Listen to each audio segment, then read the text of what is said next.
Tunghayan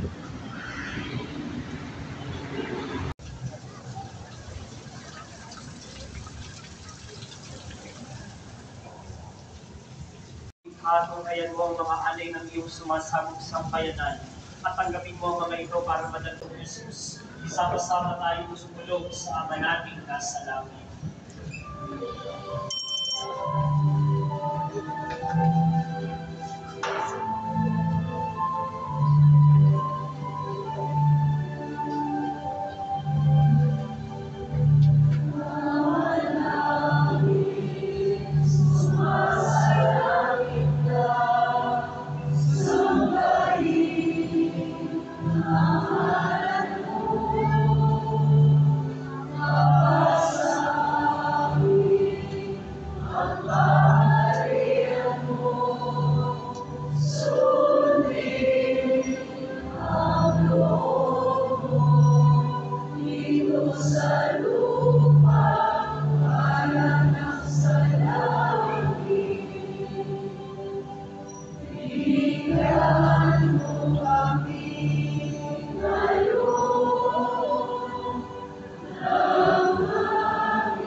Hinihilig namin kami iyan sa lahat ng masama, magkalooban ng kapayapaan araw-araw, iligtas sa kasalanan, at ilayo sa lahat ng kapahamakan samantalang aming pinananabikan ang dakilang araw ng pagpapahayag ng tagapagligtas namin si Jesu Cristo.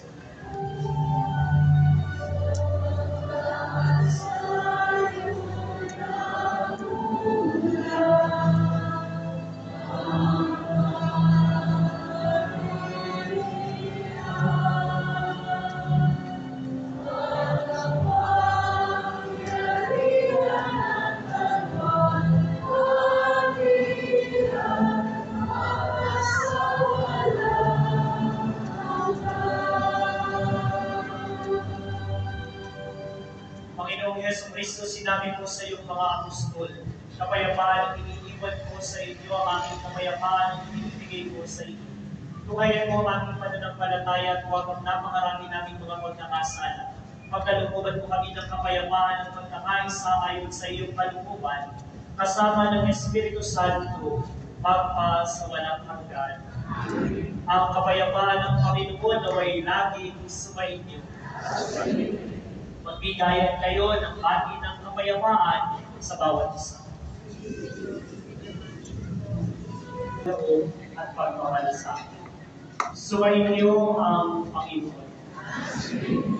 Iyukunin niyo ang inyong mga ulo para sa pagpapaspas. Pagpalain nawa kayo ng kapayapaan ng Diyos na pinagmulan ng kanyang kasiyahan sa buhay, ngayon at magpa sa walang hanggan. Pagkalooban nawa kayo ng Diyos ng kalayaan mula sa takot at pangamba, palakasin ang inyong loob sa pagpapadama niya sa inyo ng pag-ibig, ngayon at magpa sa walang hanggan. Pasaganahin nawa niya sa inyo ang kaloobyang pananampalataya, pag-asa at pag-ibig, upang ang lahat ng inyong gawain araw-araw ay magmunga ng kaligayahan sa buhay, ngayon at magpa sa walang hanggan. At pagpalain nawa kayo, kasama ang inyong pamilya, ng makapangyarihang Diyos, Ama, Anak, at Espiritu Santo.